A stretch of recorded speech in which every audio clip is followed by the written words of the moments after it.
If you have somebody in your family who loves to cook, it's probably likely that you have one or two family specialty dishes, and if not, at least a favorite meal. This video is about one of mine that is mussels cooked in a bright, rich, herbaceous tomato sauce, usually served with a nice crusty loaf of bread or just over some noodly pasta, linguine, bucatini, that sort of thing. So my parents split when I was super young. I split my time between both houses, my mom's and my dad's, and my mom, she worked, but she loves to cook. She still does. I remember my mama throwing together this dish on many a weekday, all throughout my childhood, throughout my entire youth. To this day, it remains one of my favorites, and I really think you're gonna dig it too. If bivalves or, shellfish really does spook you, trust me, give this one a chance. Mussels are truly little flavor bombs packed with nutrients. They're super healthy for you. They're honestly easy to prepare. You hear that a lot, but I promise they're very simple to prepare. And perhaps most importantly, they're extremely easy on the wallet or purse, pocketbook, whatever you wear, whatever you're into. And it really makes sense that to cook something from my childhood, I bring in the woman responsible for introducing me to the wonderful wild world of mussels,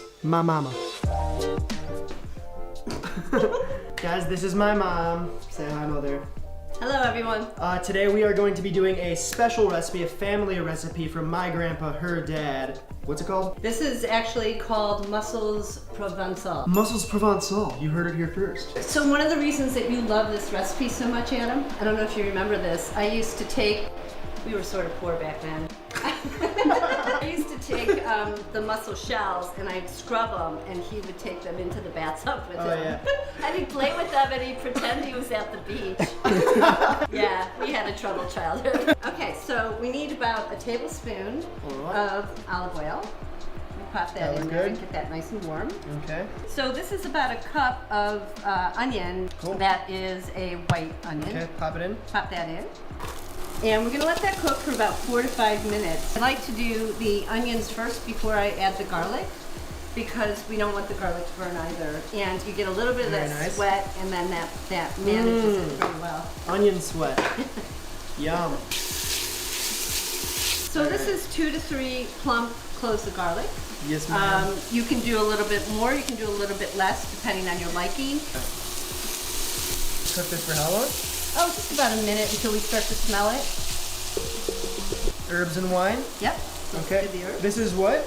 This is the rosemary. That is rosemary. From her garden. From my garden. Check these out. Thyme and rosemary from the winter garden. And the reason they're darker is because when they get cold, the herb gets a little bit sweeter and turns into this really pretty green, dark purple.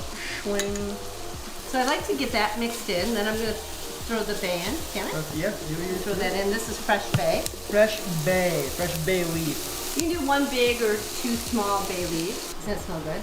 Yeah. All right, tomato paste. We're going to put the paste Pâté in. du tomate. Not sure if that's how you actually say it. Mind if I just pour that in? Yeah. All right. I like to get the wine in there and let some of the alcohol burn off. So the pepper flakes are important, but if you're going to be serving this to kids and it's a little bit too spicy, you can omit the pepper, no problem. Pop that in there. So this is kind of like the base of the stew then. That's exactly it. So from here, what we're going to do is we're going to add the tomatoes. And I like to do whole stewed tomatoes, and then I like to cut them up myself. So we are going to pop this in. You're taking over my job. Can I do the other one? Yes, please.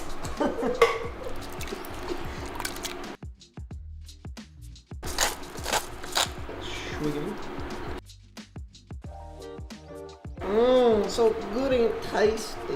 It smells so good. It does. So now these have been debearded, rinsed. Look at these babies. Yeah. These are some pretty looking bivalves, Mother. They are, thank you. So what we did was we went through and we picked through and any broken shells or any mussels that are really open, we're going to get rid of. So these are all good to go. Those are all good to go. And they're de-bearded too. Yep. The beard usually, you could actually see sometimes where the beard used to be, but this one had a beard right here. Yeah. All right, let's throw it in. Just chuck them in. Yep. Ensuing the chuck.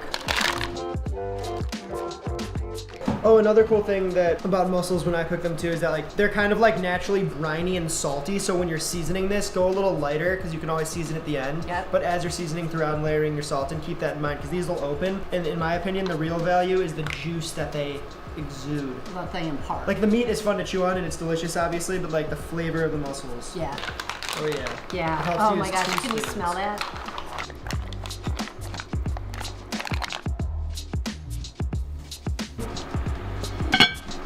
Alrighty.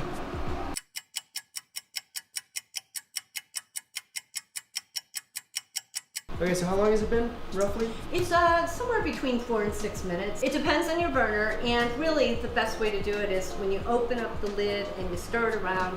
Are the mussels open? Shall we do that? Yes, let's do it. Oh, Those yeah. look nice and open. Yep. So we want to cover that, Okay. and then we're going to just let that steam Let it chill. for a couple of minutes. How would you serve this?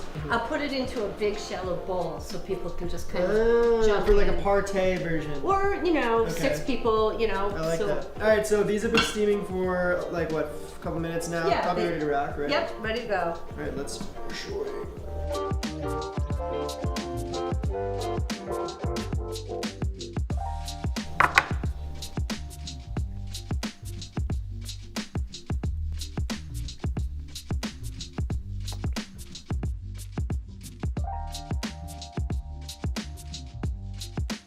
You ready?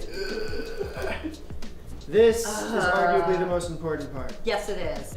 Get a nice chunk of tomato. I think we